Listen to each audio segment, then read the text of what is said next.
Hello all, this is video number 63 from Helping Hands for ECHS.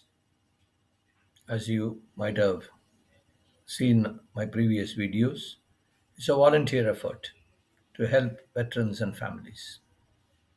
This video number 63 is about who are eligible to become a member of ECHS.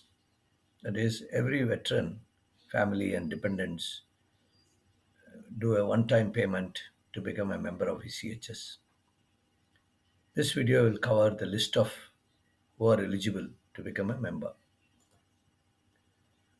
Let's see some background. You are aware that ECHS provides cashless medical coverage for ex-servicemen, ESM, spouse, family pensioner, and many dependents, many categories of dependents. The healthcare is provided by ECHS through the following. First point of contact is a polyclinic or the military hospital, service hospital, empaneled super specialty hospitals, and sometimes through empaneled government hospital. I'm not covering non-empaneled hospital or government hospital who are not empaneled, where we have to pay the money and then claim for reimbursement. Let us now see who are eligible to become a UCHS member. One important point you have to note, for each eligible category, which I am going to list down in the next few slides, there are certain specific conditions that are to be met. I'm not covering those conditions here because they are each category has got its own unique conditions. For to know that, you can refer the ECHS website or my web portal Helping Hands for ECHS. There is a procedure on eligibility. It covers a reasonable amount of details in that particular procedure. At a top level, we can say an ECHS membership is provided to an individual having an ex-serviceman status, ESM status, and both together. Individual is in receipt of pension or a family pension, the spouse is getting the family's pension, or a disability pension, which is drawn from the CDA, Controller of Defense Accounts. These are two very important conditions at the top level. Then only you can start thinking of ECHS membership. Let us now see who are eligible for ECHS membership. As I mentioned, an ESM, status is ESM, was served in the Indian Army, Indian Navy, and Indian Air Force. People who are served in military nursing service and drawing pension. Whole-time officers of NCC, National Cadet Corps. Assam Rifles, both in India and Nepal, that is, pensioners who are residing in India or in Nepal. Special Frontier Force personnel, DSC personnel, Defense Security Corps personnel, Uniformed Indian Coast Guard, Nepal domiciled Gorkha, which is NDG, Territorial Army personnel, World War II veterans, Short Service Commissioned Officers, SSCO, Emergency Commissioned Officers, ECO, Premature Retiree, called as PMR. They are non-pensioners only from Indian Army, Navy, and the Air Force, and MNS. Army, Navy, Air Force, and MNS. And Army Postal Service personnel. For each one of them, there are certain conditions. Let's continue with the list. So far I have covered 14 categories of personnel who meet the ESM status or the pensionary status, condition rather. 14. Let's see the next 15 onwards. Family pensioner, that is the primary beneficiary of the ESM is no more. The family pensioner, the pension goes to the family, spouse. Next one is a spouse. That is, ASM is alive, the spouse is eligible. Spouse is typically like wife. Spouse from plural marriage, which is recognized in India. Dependent parents, father and mother, who have to be dependent. When I say they have to be dependent on the ex-serviceman or the primary beneficiary of the ECHS membership. Dependent, unmarried, or unemployed daughter. Dependent, unmarried, or unemployed son. The condition is moment they are married, they stop, the ECHS membership stops. Moment they get employed, the ECHS membership shall stop. There is a condition for the salary, which is 9,000 rupees, excluding DA. Dependent sister of the ESM, dependent brother, adopted children, such as stepchildren.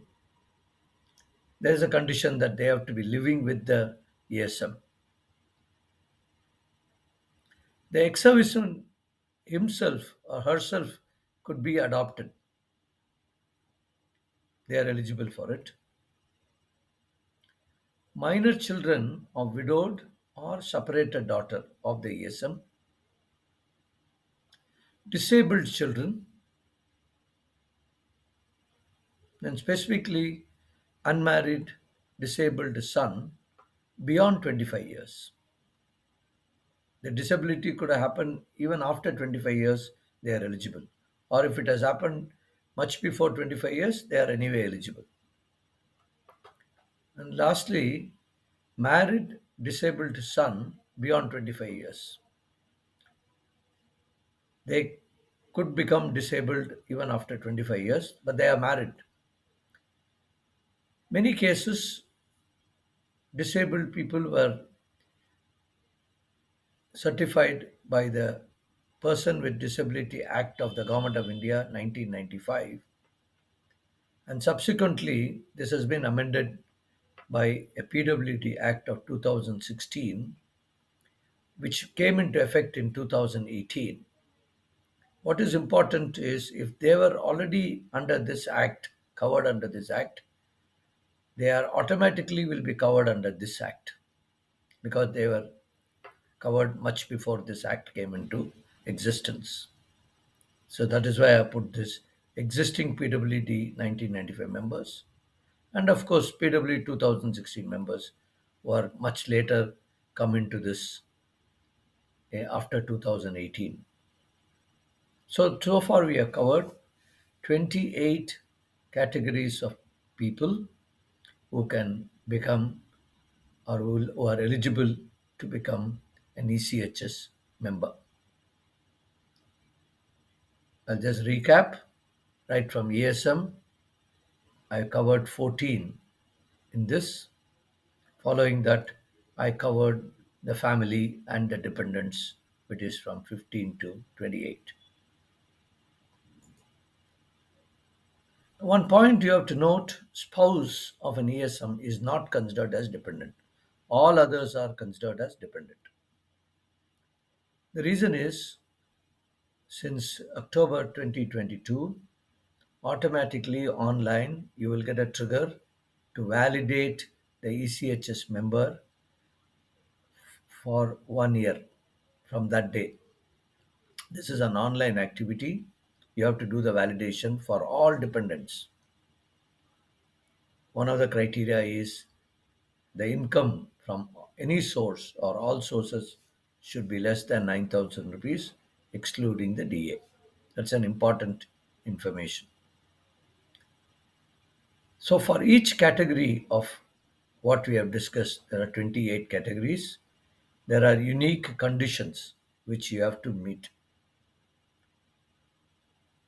For this validation for the dependents, see my videos on annual validation procedure in Helping Hands for ECHS YouTube channel. Let me conclude.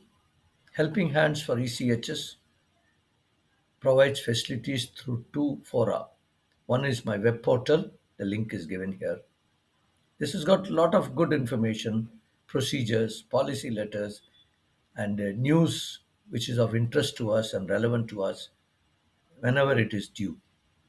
The second one is the YouTube channel, where there are 62 YouTube videos on every possible service I've covered. This is video number 63. In fact, these YouTube videos are already integrated in my web portal as well. So if you use this daily, you can see the YouTube videos and also all other procedures and policy letters. My opinion, at this stage, these two facilities covers almost 99 plus percentage of your queries.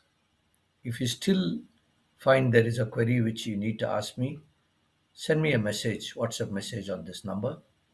I will try to answer. Jai Hind.